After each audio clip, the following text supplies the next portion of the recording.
Welcome back, Star Wars fans. HG3 Cosplay here with Con Culture Podcast. And today we're diving headfirst into the gritty, grounded, and absolutely devastating world of Andor Season 2. This is going to be a full spoiler breakdown. So if you haven't seen it yet, pause this, go binge it, feel some feelings, and come back. Or don't. Save yourself the hours of boredom and watch literally anything else with lightsabers and space wizards. Oh, good. He's here. Ladies and gentlemen, my devil's advocate for the day, Salty Steve. Local cynic, lives in a bunker powered by nostalgia and rage. Oh, excuse me. I'm sorry that I like the real Star Wars, Trey, not this slow burning space opera crap with whispers in the dark. Another overhyped, soulless Disney Star Wars show, but with no Jedi, no lightsabers, and no reason to exist. I'm here today to make sure you don't Jedi mind trick people into thinking this political snooze fest is Star Wars. Let's call it BoreDor Season 2. Wow, we're just diving in with that energy today, huh? It's just Disney politics. If I wanted to watch rich, sad people argue, I'd turn on C-SPAN. But that's the point, Steve. It is C-SPAN, but in space. It's showing how fascism doesn't take over in a flash. It seeps in while everyone is too distracted, too comfortable, or too scared to act on it. Sound familiar? Oh, great. Now Star Wars is trying to be woke? It's always been, Steve. But now Star Wars is even more relevant. These speeches weren't just Star Wars moments. They're a mirror into the real world. Like watching a principled leader scream into a void while the system ignores her. That's not fiction. That's today, unfortunately. It's about the cost of rebellion, trauma of oppression, and the slow burn of hope. Maybe if you listen instead of yelling into the clouds, you'd get it. Each arc is surgical. We're watching how rebellion grows from whispers to war. They're showing the why, not just the boom booms and the pew pews. Oh, sorry, you done? Boom booms and pew pew are why I watch Star Wars, man. And that is why your metachlorian count is in the negatives. This was some peak Star Wars, man. Let's see if we can change your opinion. Let's talk about this season and all the many characters that carried this beautiful story into the Rogue One movie that we love. I got a bad feeling about this. All right, starting with the man himself, Cassian Andor. Cassian's journey in this second season isn't just about becoming a rebel. It's about deciding to stay in the game no matter what. The show picks up a year later. He's still doing missions for Luthen, and in every arc, there's a time skip. He's older, more focused, more alone. He doesn't just fight, he carries the war with him now. I liked him better in Rogue One. Shoots a guy in the back, no hesitation. This Cassian, he looks like he needs a nap and a therapist. Because that guy only exists because this one was broken over and over again in this season. Season 2 shows the cracking, losing his home, his mother last season, then Brasso's death, his best friend, losing his significant other Bix with her slowly drifting away, then deciding to leave him. And if that wasn't enough, witnessing a massacre of innocent civilians. He's carrying so much of the weight of this cause now. But he's not doing it for the glory. He's doing it because it has to be done, no matter what. And he has nothing else to lose now. The Coruscant rescue missions with Mothma and then Kayla, that finale, that is the Cassian we know and love. Ruthless, determined, and a fearless leader. But it took all of that to get him here. Okay, I'll give you that. He did go through the ringer this season. It was hard to watch sometimes. Yeah. And you felt it because this season had him earn it. Next, let's talk about another person who went through the ringer. Bix doesn't get a crazy redemption arc this season. She gets an emotional roller coaster of a recovery arc and a revenge arc, but she's barely functioning after the ISB torture. You see it in her eyes. She's not really living anymore. She's just surviving, and sometimes that's the bravest thing you can do. Yep. We just watched her walk around sad for almost 12 long episodes. You're missing the point, Steve. She's the emotional consequence of the war. Luthen discards her. The rebellion ignores her. Even Cassian, consumed by the fight, can't bring her peace anymore. Still, she survives, battling ISB creeps that want to assault her, her substance abuse, her self worth, and her part in the rebellion now. and then making the impossible choice with her person that she cares about the most. Just quiet strength. Fine. That scene with her leaving a goodbye message to Cassian Mm-hmm. and then him running, trying to find her, that hit me real deep. Yeah, that's trauma in sci-fi. Real, earned. You can see it in Cassian's face that he's lost the love of his life. And now he's all in with the rebellion, not just for their lost relationship's sake, but for the people they lost along the way, including our man Brasso. Oh man, that death pissed me off. Brasso was never flashy. He wasn't a huge political leader. He was a true friend, the kind who leads the march of your mother's funeral parade and the rebellion in the same breath. When the ISB and the stormtroopers were cracking down on the refugees on that farming planet, Brasso couldn't escape the crossfire quick enough, even though he was so close to reuniting with his best friend Cassian. Someone cutting onions. I didn't expect the big guy's death would hit me that hard. I got all teary eyed watching Cassian hold him in his arms and pulling Bix away so they could escape while they had to leave the poor guy's body in the field. Yeah, exactly. His death wasn't epic, it was tragic, but meaningful. He stood tall while others cowered at the grip of the Empire. He reminded us that most of the rebellion is made of people who don't get medals. It was heartbreaking watching Bix and Cassian deal with his loss. All right, he earned his spot in the Hall of Pain. He sure did. Speaking of pain behind power, let's talk about the puppet master, Luthen. Luthen is the rebellion's devil in the details, manipulative, ruthless, deceptive, brilliant. He sacrifices everything, his soul, his morals, even his friends, so the Empire will burn at any cost.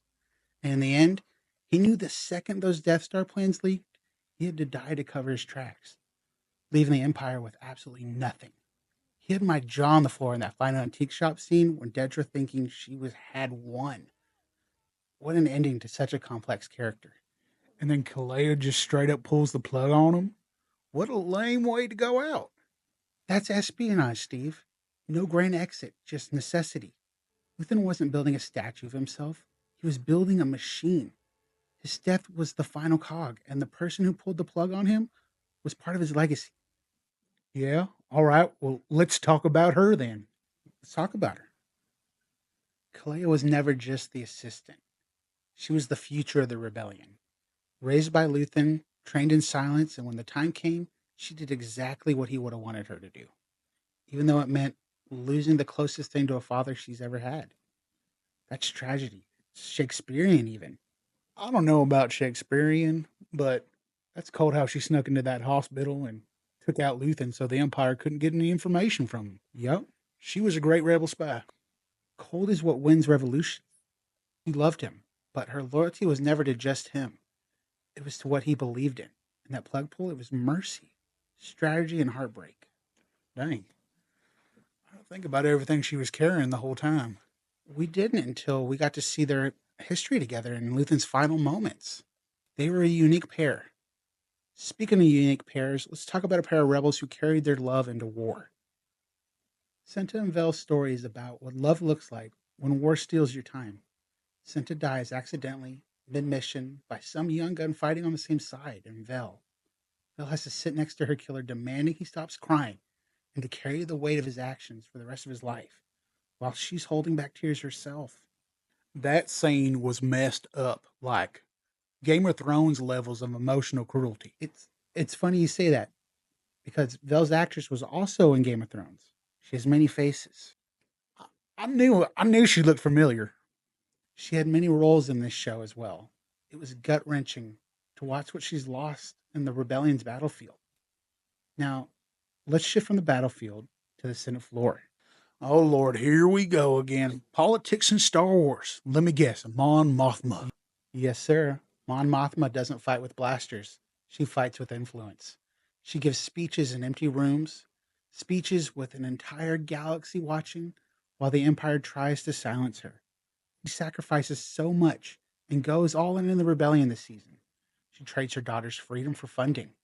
Every time she speaks out, you feel the cost. She really sold out her daughter. That's not a win. You're right. It's not a win. Again, it's sacrifice. It stains her forever. But in Rogue One, when you see her standing tall, and leading the way, now you know what she paid to be there. She's not just a senator, she's a survivor of political ruin. Yeah, I guess she is a survivor. I admit that Senate speech after the massacre of the Gorman people by the Empire Mm-hmm. went hard. It was realer than the news. Yeah. That's what I loved about Mothma. She wasn't just a voice of reason in a Disney Plus show. She called out viewers to stand up to the evils in our own world. And with that, let's look inside the Empire itself. Dun dun dun dun dun dun dun dun dun. Dietra Miro, cold, tactical, and efficient. She clawed her way through the fascist boys club and tried her best to beat them at their own game. And in the end, the very system she fought to serve turns on her. She doesn't die. She doesn't escape. She's imprisoned by her own ambition. Now that was some irony. She was pretty scary, man. Like a crazy Karen. She was one of the Empire's best tools. It was like watching House of Cards. The way she used people, and even that wasn't enough to stop her from herself. Her need for scavenging led to her downfall in this game of spies, leaking the Empire's secret weapon. The way she spoke to people was crazy. Like Cyril's mom, that dinner scene, I tell you what, that was like my family's Thanksgiving, man. Let's talk about Cyril, aka the creepiest bootlicker in Star Wars. Cyril Karn is the product of a fascist system, one that rewards obedience, punishes doubt, and preys on mediocrity. He wasn't evil. He was desperate to matter, and he died thinking he was finally part of something. Then, pow! Just another casualty of the empire he loved so much. Mall cop energy, galactic Reddit mod. Someone should check his search history. That's why he's terrifying, because he's real. The most dangerous fascists aren't Sith Lords. They're true believers with office jobs, doing anything for their cause. Make the galaxy great again. That's too real, man. Let's talk about the big dogs of the Empire. Krennic and Partagaz don't need force lightning like their almighty emperor. They destroy lives with memos and council meetings in their white suits. When Dietra fails, Krennic swoops in, puts her in her place, and does whatever he can to clean up the mess. Major Partagaz, calm, polite, but lethal. But in the end, he takes the coward's way out. I love when he calls out one of his officers for being too enthusiastic. These guys made my skin crawl this season. Krennic's scenes were tense as hell. And the Major, he was a scary dude, man. They're the Empire's real face, clean shaven, smooth talking, and absolutely heartless while serving their emperor. They're not the only bad guys in this show. There are some loose cannons on the rebel side, too.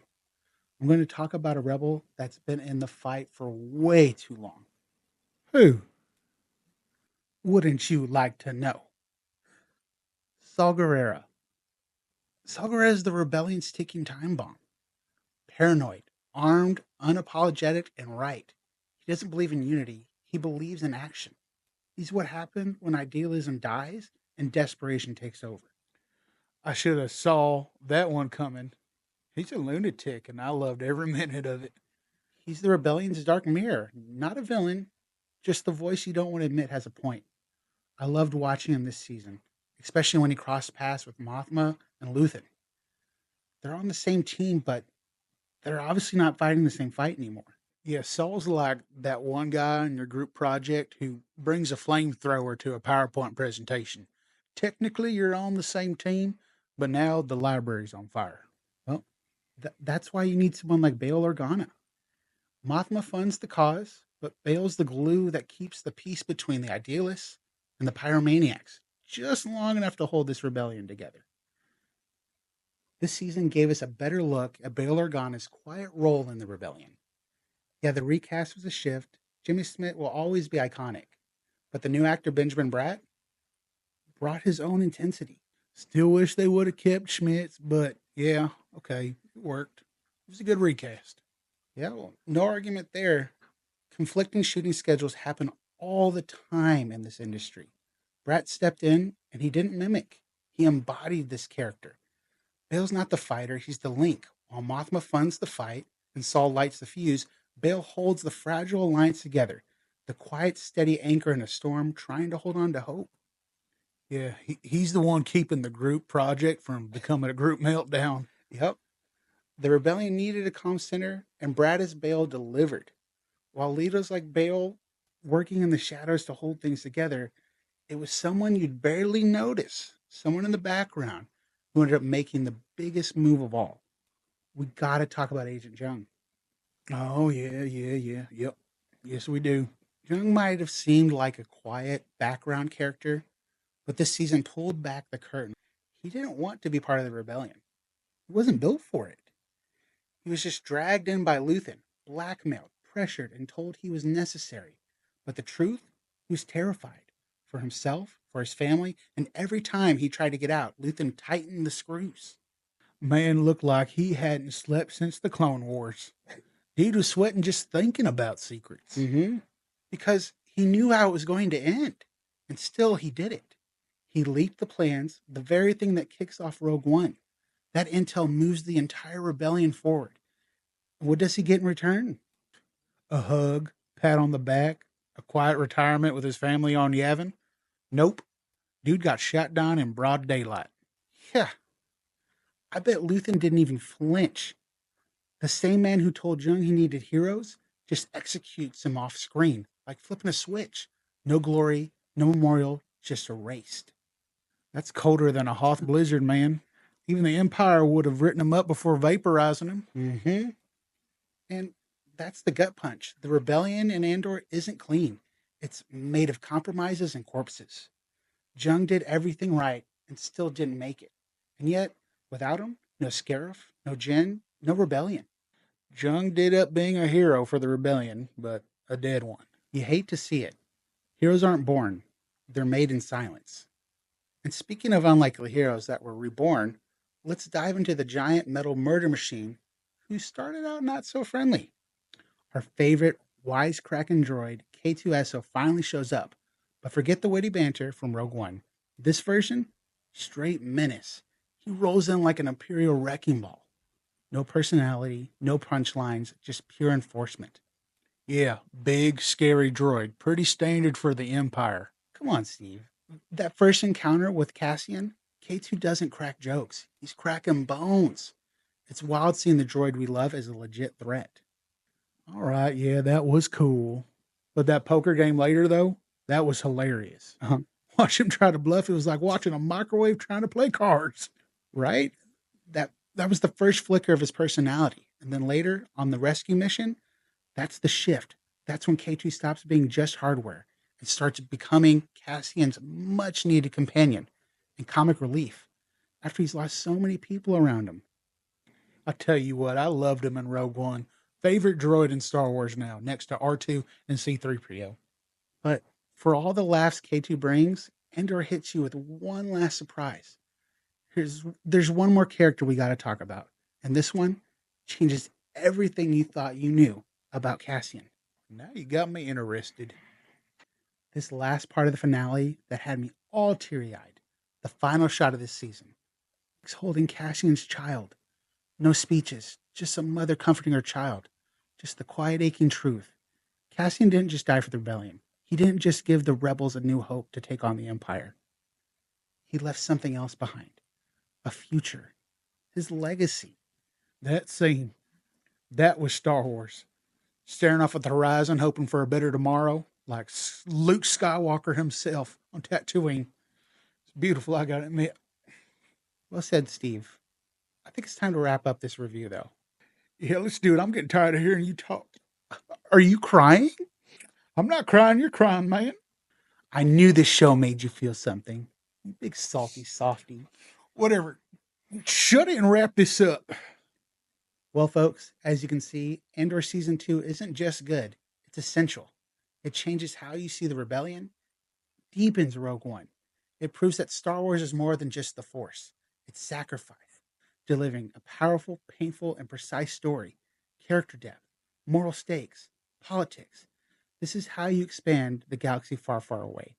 No Skywalkers and no lightsabers needed. I still want one though, man.